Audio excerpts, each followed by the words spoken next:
आप लोग क्या बताया था टेस्टिंग के बारे में ना, कि ध्यान रखना है। सबसे बड़ी बात ये नहीं कि ऐसा नहीं रेंडमली, इसीलिए चीजें हमने बड़े तरीके से बताई, हर चीज को हर चीज से क्या कनेक्ट करके। सही है ना? जब तुम्हें उनका कनेक्शन पता रहेगा तभी तुम उनका प्रॉपर जवाब दे पाओगे या प्रॉपर उसको समझ पाओगे, है ना? इसलिए देखो, तुम्हें पता है कई क्या थी, फेजेस थी। कई क्या है, एचडीएलसी, एचटीएलसी में क्या है, फेजेस है, ठीक है, रिक्वायरमेंट और ये जो मेन फेज है। लेकिन फिर इसके बाद हम अपने आते हैं किसमें, टेस्टिंग में। जब टेस्टिंग की बात करते हैं तो उस कंडीशन में टेस्टिंग की भी फेजेस है, टेस्टिंग की भी फेजेस है। देखो, और टेस्टिंग तुमको बताई गई है कि टेस्टिंग कितने टाइप की होती है। कि अगर उस तरह से देखें तो एक तरीका ये होता है क्या, स्टैटिक टेस्टिंग, और फिर दूसरा क्या होता है, डायनेमिक टेस्टिंग। याद है ना? और डायनेमिक टेस्टिंग के भी क्या हैं, फेजेस हैं। जैसे तुमने देखा है अभी तक, क्या यूनिट टेस्टिंग थी, है ना, इंटीग्रेशन थी, सिस्टम टेस्टिंग थी, यूजर एक्सेप्टेंस टेस्टिंग थी, जिसे शॉर्ट में हम लोग यूएटी या यूएट पढ़ते हैं। कई लोग बात करते हुए यूएट बोलेंगे, यूएटी बोलेंगे, है ना? मतलब क्या है, यूजर एक्सेप्टेंस टेस्टिंग, ठीक है। और इसके बाद फिर वैसे एक दो नाम लिए थे लेकिन बहुत ज्यादा डिटेल में नहीं लिए थे, एक अल्फा टेस्टिंग और एक बीटा टेस्टिंग, ठीक है। इसके बाद जो प्रोडक्ट है वो कहाँ चला जाता है, प्रोडक्शन पे, और दुनिया उसे क्या कर लेती है, यूज कर लेती है। तो जब तुम टेस्टिंग करते हो एक वेब बेस्ड एप्लीकेशन को, तो वो एक वेब बेस्ड एप्लीकेशन कैसे यूज करोगे, बिना सर्वर के तो यूज नहीं करोगे। वेब बेस्ड एप्लीकेशन के लिए सबसे बड़ी चीज क्या चाहिए, सर्वर। बिना सर्वर के हो तो वेब बेस्ड एप्लीकेशन का कंसेप्ट ही खत्म हो जाए। वेब बेस्ड एप्लीकेशन की खूबी क्या है, सबसे बड़ी बात सोचो, अगर हम 2005, 6, 7 के पीरियड में जाएं तो वेब बेस्ड एप्लीकेशन बहुत कम रहा करते थे। तो वेब बेस्ड एप्लीकेशन क्या थे, बहुत कम थे, बनते थे सारे क्या, अक्सर application desktop based, window based, क्योंकि उस समय का एक बहुत बड़ा चैलेंज था क्या, इंटरनेट का कनेक्शन। तुम बना भी लोगे तो क्या करोगे 2005 में उसको यार, 2007 में जब इंटरनेट की स्पीड क्या थी, 60, 65, 70 केबी पर सेकंड की स्पीड यूज कर रहे थे लोग। बहुत जगह तो नेट एकदम था ही नहीं है। यूट्यूब का एक गाना देखने के लिए वीडियो, पता चला 2 घंटे बफर कर रहे हो 5 मिनट का गाना देखने के लिए, तो इसलिए उसका स्कोप ही नहीं था, तो बिजनेस हिसाब से चल ही नहीं रहा था। वेब बेस्ड एप्लीकेशन तब भी लोग वेब बेस्ड एप्लीकेशन को पसंद किया करते थे।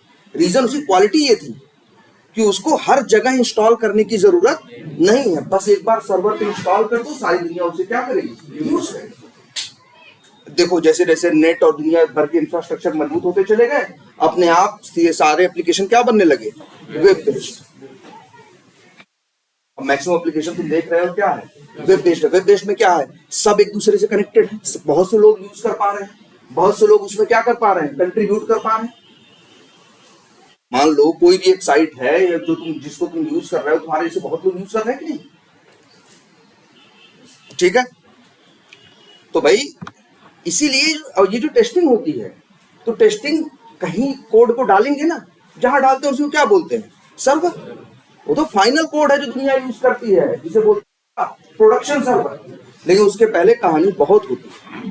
उसके पहले आपको बताया गया सबसे पहले कोड कहाँ जाता है, लोकल, अपने लोकल सर्वर। लोकल सर्वर मतलब जो डेवलपर कोड कर रहा है उसका खुद का अपना लैपटॉप, पहले वहां वो चीजें करके चेक करके देता है, वही चीज वो बनाता है। बनाने के बाद वो यूआरएल क्या डालता है यूज करने के लिए, जानते हो, लोकल होस्ट करके डालता है, क्योंकि वो कहाँ रखा हुआ है। लेकिन फिर बाद में उसी को वो डाल देता है कहाँ, डेव सर्वर।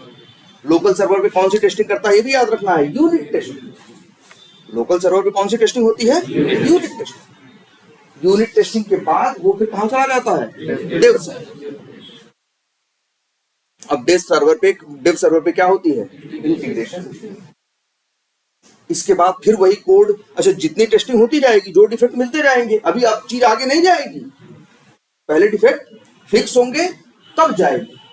अच्छा डिफेक्ट फिक्स करने में कितना टाइम लगेगा, अरे भाई कोड लिख दिया मैं उसने पूरा, एक दो जगह उसका क्या है, कोड सही से नहीं काम कर रहा है 4 जगह, तो कुछ कंडीशन इधर उधर कर दी होगी, कुछ थोड़ा बहुत क्या कर दिया होगा, गलत कर दिया होगा तो कई बार वो डिफेक्ट रहेगा 1 घंटे 2 घंटे में क्या करके सॉल्व करके दे देगा, कहेगा हो ये छूट गया, हो जाएगा, देखेगा 1 2 लाइन 4 लाइन चेंज करेगा, अपने हिसाब से चलाएगा, देखेगा और फिर भेज देगा अपने डेव सर्वर पे कि अब इंटीग्रेशन टेस्टिंग। अब इंटीग्रेशन के बाद क्या, अच्छा ठीक है, चलो ऑफ करो, हाँ वहां से ऑफ करो, हाँ हाँ, तो बात समझ में आ रही है कि नहीं? वीडियो जाएगी तो नहीं? जो वॉल्यूम नहीं है, एक काम करते पहले इसको कनेक्ट हो जाने दो, तब तक इसको हम, हाँ पहले ऑन करो इसे, तब इसे बाद में कनेक्ट करते हैं, ठीक है? तो हमने क्या बताया आपको, प्रोडक्शन पे, तो उससे पहले कहाँ होगी, लोकल सर्वर पे, फिर डेव सर्वर पे इंटीग्रेशन टेस्टिंग होगी, फिर वहां से जब चीजें उनको सही लगेंगी तब वो कहाँ डालेंगे, सर्वर पे, तब टेस्टर क्या करेगा, टेस्टिंग करना स्टार्ट करेगा। याद है ना सिस्टम टेस्टिंग?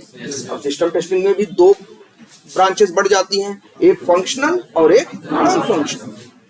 फंक्शन अब बताया है ना, नॉन फंक्शनल के भी कई टाइप हैं, देखा था ना आपने, 4 टाइप बताए थे मेन, तो हम कि जीयूआई टेस्टिंग थी, सिक्योरिटी टेस्टिंग थी, परफॉर्मेंस टेस्टिंग थी और यूजेबिलिटी टेस्टिंग थी। हाँ ना ना, सैनिटी तो बात की चीज है, अच्छा अच्छा, ठीक है, इतनी बात क्लियर हुई कि नहीं?